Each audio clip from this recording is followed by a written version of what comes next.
at a video for lesson number 7 on the angles that are formed by secants and tangents, or the combination of them.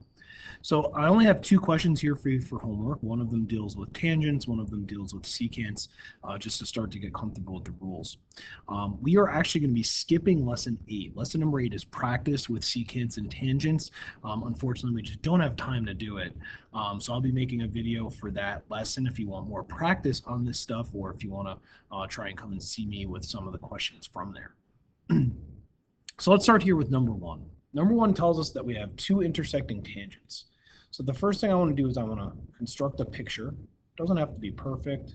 So we have 2 tangents touching our circle once.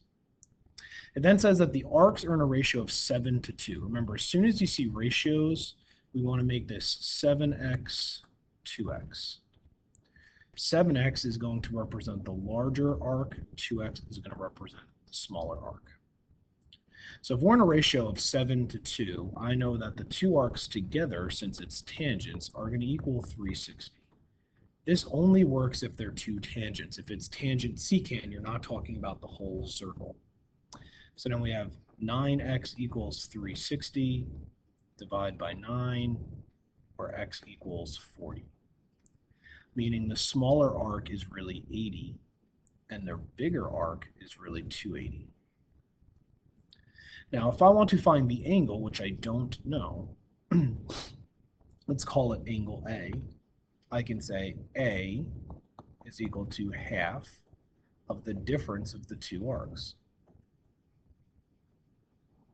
So A is equal to 100. So really, this lesson is a lot of geometry, but it's also a lot of algebra. All right, so just keep that in mind. Number 2 says that we have a circle, I have a secant, I have a tangent, and I have a central angle of 72 degrees. Angle BAC is 72. And it says that BE's arc is 96. And it wants us to find arc BC, arc EBC, and arc EFC, and angle D. So the arc work is something we've done in previous lessons. The only part here that was new for today's lesson was finding angle D. So let's start with the arcs. To find arc BC, I need to figure out an angle that inscribes or is central or does something with arc BC. So arc BC is here. So if that's arc BC, I notice it has a central angle of 72. So that means arc BC is 72. Arc EBC, so from E to B to C, is going to be those 2 arcs together. So that's going to be 96 plus 72. So that's 168 degrees. Then it wants us to find arc EFC. Arc EFC is the resulting arc after subtracting away the 168.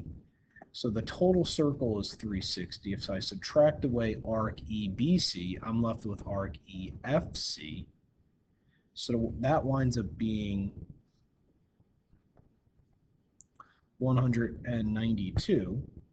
So because that's 192,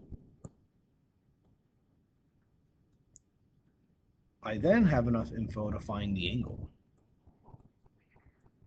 Now to find the angle on the outside here, I'm just going to change colors so you can see what I'm highlighting. So angle D is created by this secant and this tangent.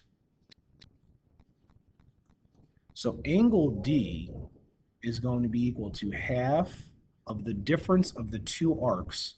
The 2 arcs we're looking at are this arc here compared to this arc here, these yellow arcs I'm highlighting.